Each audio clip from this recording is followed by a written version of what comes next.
Okay. All right. Are you ready for me to get started? Oh, quick question. Is this video too? Oh, it is. I'm so low.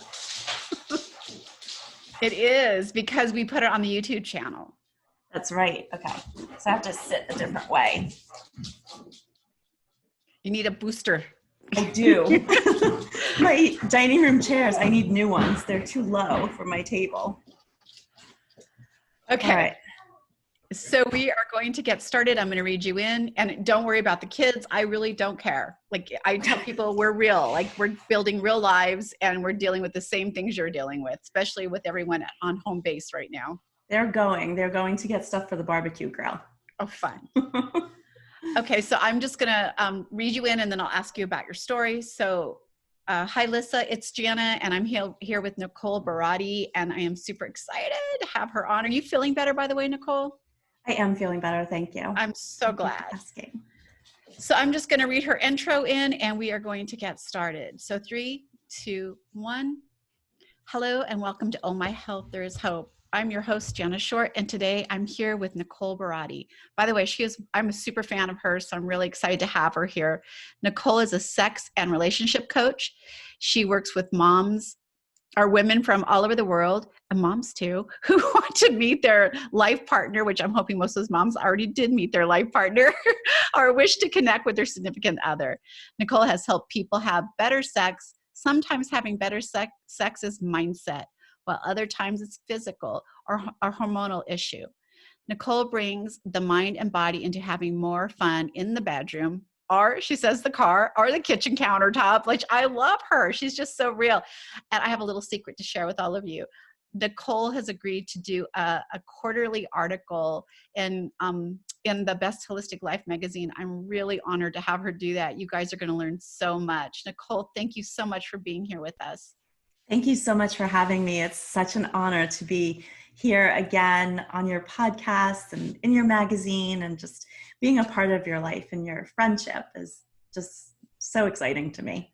I asked Nicole to come back because out of all my podcasts, and we're getting ready to hit 75,000 downloads, Nicole's was the most popular podcast.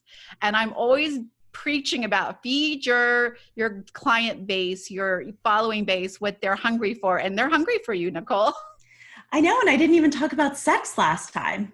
You did not, but we'll get on that today for sure. I know you have a story of hope, and we like to share stories of hope here because I really believe it's going to put that ripple effect out into the world that's going to create change for everybody on a huge basis. And we definitely could use change, especially in today. So do you want to share your story of hope with us? I would love to.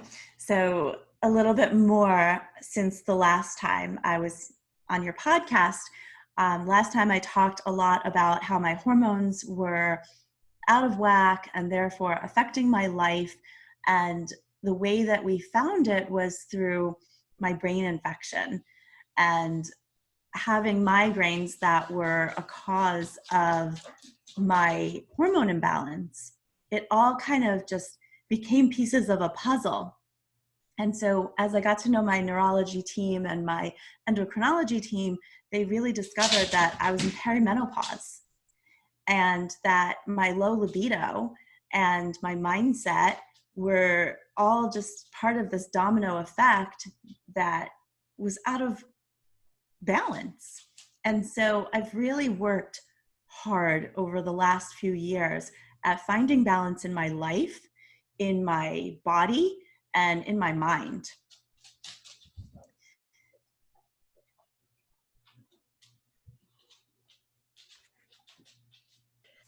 So I love your story because there's a lot of women in the world right now who, if everything isn't absolutely perfect, they want to blame themselves or feel like they're doing something wrong. And the truth of the matter is it's not you doing something wrong. It's not necessarily anything like that. Like Nicole found a physical reason that was causing all this for her. Exactly. We tend to blame ourselves. We tend to blame our hormones. And for me, that's certainly not the case of blaming my hormones.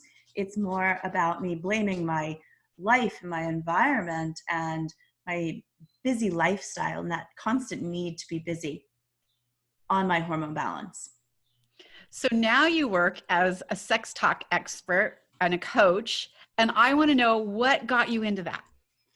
Well, I think that I've always had the formula for talking about sex. In college, I have finally started talking about this because college is 30 years ago. I worked as a professional dominatrix and I worked for escort agencies to pay my way through college. And, people might say, oh my goodness, but in reality, I wound up having the greatest experiences. And I know that that's not the case for everyone. A lot of people really get sucked into the sex industry and wind up in like the underground world of it. But I was really smart about it. And I went to the proper agencies. I asked for top dollar and I was trained by some of the best.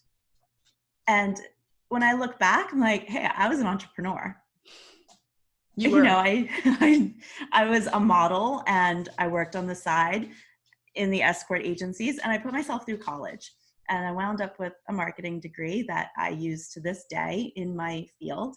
And so I think that talking about sex and being open about sex has always been a part of my life. Fast forward, I worked with pregnant women exclusively for 10 years. And in the pregnancy realm, sex comes up because sex becomes different when you're pregnant. And obviously, you have sex to get pregnant in most cases. So I started to pivot in my business out of working with only pregnant women, and I started writing. And I was in health coaching training when I was discovered by a very big national magazine by an Instagram post. They saw my Instagram post and they messaged me and said, hey, sex. And my post wasn't even about sex. It was about my brain infection and my hormones. And so they said, we need a feature article on the science behind orgasm. And I said, me? How can I write about the science of orgasm? I've been working with pregnant women for 10 years. And they said, oh no, think about what you know from working with pregnant women, from witnessing birth, and what you know about your own hormones. And so I thought about it and I started writing.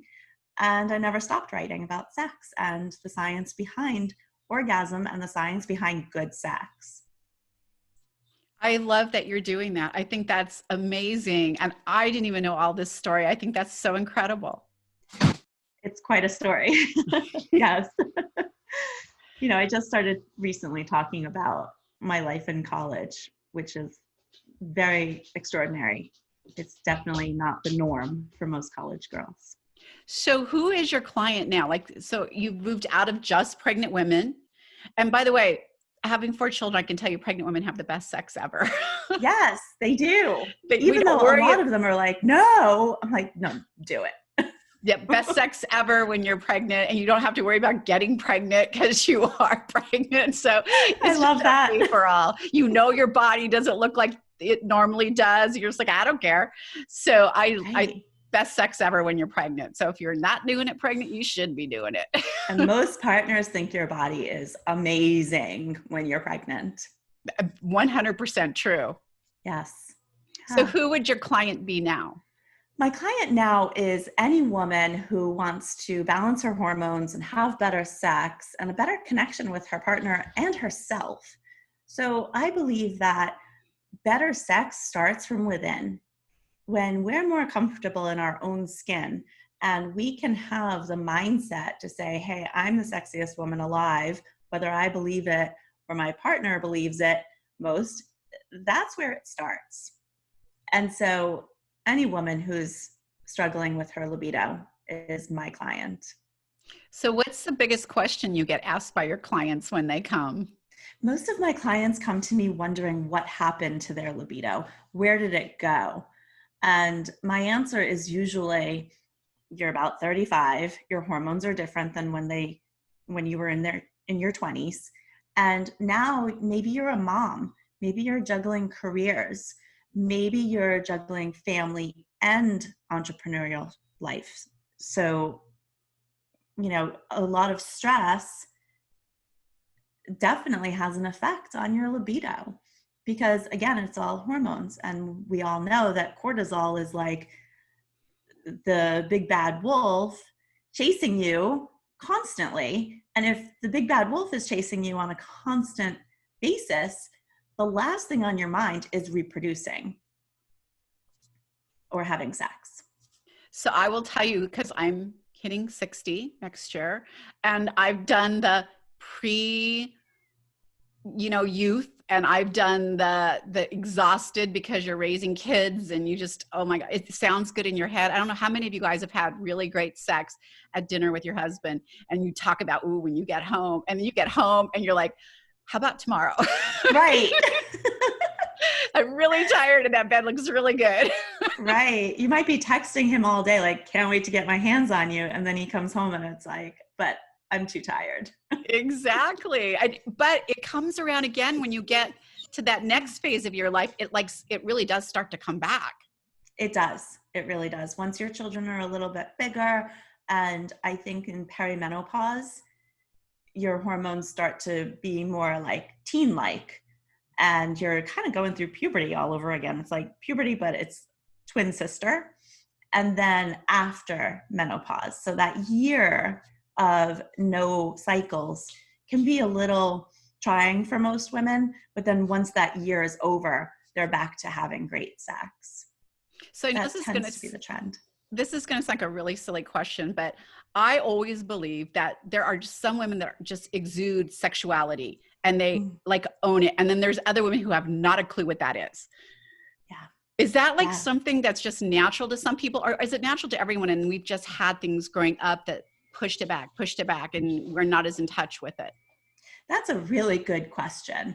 And that's something that I work on with my single clients who are questioning, why am I still single after 5 years of being on the dating apps?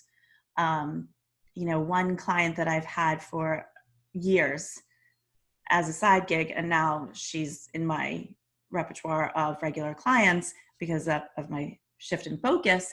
I said to her, you know what? I want to teach you how to flirt. And she was like, well, what do you mean? I know how to flirt. And I said, client, you are so in your testosterone mode. You are so in your masculine that you've lost touch with your feminine, flirty side. And I think for some of us, it comes naturally, but for some of us, we really have to work on it. It's not easy. It's really funny because I'm not really into zodiac signs. Like I wouldn't know if you were a Pisces but I always could spot a Taurus woman because Taurus women are very sexual and sensual in everything they do, in the way they cook, in the way they talk, in the way they relate. And when I start talking to one, immediately like, ooh, are you a Taurus? I could only ask that for a Taurus. Yeah. Yeah. I also think it's cultural. I think a lot of American women are very much in their masculine mode of go, go, go, go, get the job done, tick all of the boxes. Where if we look at Portuguese women or Brazilian women, they tend to be more in their right brain of, I think of them always doing the tango and dancing and moving their hips, where they're more fluid. American women are more stoic. So what are some tips that we can use to get back in touch with that part of us? Because let's face it, we all want to be having great sex. I don't care what anyone says. And if you're saying you don't, you really should talk to somebody because it's okay to have great sex, especially with someone you really love, right? And you're having this amazing connection with them. And so why wouldn't you want it to be good? Yeah. Or even by yourself. Yeah. You can have great sex alone too. My advice there, it's multifaceted. I think, again, there's that mind-body connection of connecting the dots. And I think it starts with mindset. And if you can just let your guard down a little bit and be fearless and learn to flirt, even if it's just making eye contact with a stranger, be it female or male, is one tiny little piece of flirting where you're just getting your feet wet. And physically, I work with women on balancing their pelvic floor muscles. If you think about it, and like I said, fluidity and doing the tango, that's a lot of pelvic floor movement and allowing the hips and the psoas muscle to move, then you're going to find that feminine energy in your hips. And for us women, that's where it starts. So we have to get out of our heads, our thinking brains, and get more into our pelvic floor and into that energy that the pelvic bowl holds, because it's really powerful when you can get in touch with it. Well, here's another question. What are some of the things as parents that we can be doing to make sure we're not creating those blocks? Like, I know my mother did not create those blocks to be mean. She created them because that was what was right at the time. And she was just trying to protect me and be the best mother she could. But what are some of the things that we can be doing, opening up that conversation? When is it time to open up that conversation so that our kids are more in tune with their sexuality and they're able to speak to us or others? That's a tough one. I feel like our next generation is really in a tough predicament. The whole gender question and the gender roles has really shifted since we were children. And I just think that really supporting our children in the gender that they choose, in the gender role that they choose, is really important. But again, balance is my key word. And finding the masculine and the feminine in every person and supporting that. When it comes to talking about sex with my children, I'm an open book, and I've always been an open book. Speaking of books, I just finished writing my book last night, and it went to the publisher today. And so I'm celebrating that. But my children all know that I'm writing a book about sex and about women's sexual health. So they're being asked, what are your parents doing about work? Well, my mom's writing a book. What is your mom's book about? Women's sexual health. And I'm sure a lot of eyeballs are popping out of heads, but if they have questions, they know that they can come to me. And in fact, my 14-year-old recently said to me, "Mom, I think I have a pretty cool mom. I got pretty lucky." And I said, "Why is that, Charles?" And he said, "Because I know that I can talk to you about anything. And my friends tell me that they can't talk to their parents about anything." So I think being open and understanding that what your children are going through is human, and putting yourselves in the shoes of that teenager or that 8-year-old, and opening your mind to how open your child's mind is, will help you let down your guard and talk more openly about what they need to know, and just keep it at what they need to know. That's great advice. And one of the things that you just talked about that I really want you to connect more, you're talking about women's sexual health. And it's so important that we understand that that really can make us sick. Like that kind of stress, that kind of anxiety, that kind of worry and pressure can really do a number on the body. How are you connecting it? In my own body? No, your sexuality book and health. It's like women's sex life and health really do collaborate. Women who have a great sex live longer. They are happier. Like it's not just because they're having good sex. I think it has to do with the release that they have. Exactly. So there are about 10 benefits to having an orgasm. I discussed that in my book. My book is called The Gemma Method. And Gemma is an acronym for getting balanced in your hormones, eating right, meditating, being mindful, and sex, obviously. So yeah, I go through all of the benefits of having orgasm, having sexual connection, eating the proper foods for balancing your hormones, which will therefore balance your sex drive and increase your libido, which is basically a whole foods diet. I love that. And whole foods are so powerful for you. And it's never going to change when you're using whole foods. It's never going to go out of style. It's what our ancestors were eating and what kept them thriving. So I love that everyone has all these fads going, but you're going to always go back to eating whole foods when you want to be healthy. I say if my great-grandparents didn't eat it, I'm not eating it. True. I was raised, I'm a dairy girl, and I was raised on a dairy, and we did not eat anything processed. We literally drank the milk straight from the cow, like not straight from it, but it wasn't homogenized. And we had a little thing that kept the cream out of it, but we ate out of our garden. We could not have anything in the house that was white for some reason. It was whole wheat bread or brown sugar, not white sugar. So we just did not do process. And as a kid, I thought I was being deprived, but it's so funny because you go back to like what works. Mm-hmm. Yes, exactly. Mm-hmm. Yeah. I love it. So where can people, your book will be coming out soon, but where can people like be connecting with you? I'm all over social media as Sex Talk with Nicole. And my website is sextalkwithnicole.com. I love that. Like I've been literally stalking her and begged her she would please be in the magazine, because there's so many women right now that have all these questions. And even like you were talking about kids having to navigate through their sexuality because people are more open. And I know the first thing that you probably don't want to do, other than be sure you're conveying love, is respond. I have to take a minute, like, wow, that's a lot. I love you. Let's talk about that in an hour. Why don't we get somewhere quiet? And it gives me a chance to process before I start asking them questions that are going to stick with them. We had someone in our family come out at a very young age recently, and my first remark to them was a dumb one. Are you sure? That's so funny. They were like, I know. I'm like, are you sure? Because you're so young. And they're like, right. Well, when you were my age, did you like girls? No. Well, are you sure? I'm like, right. You're right. I just knew. So I get it. But it was a dumb question. I should have taken a breath and said, hey, let's talk in an hour. I really like to hear about this, and not reacted. So I think sometimes we don't have to react immediately and say something stupid.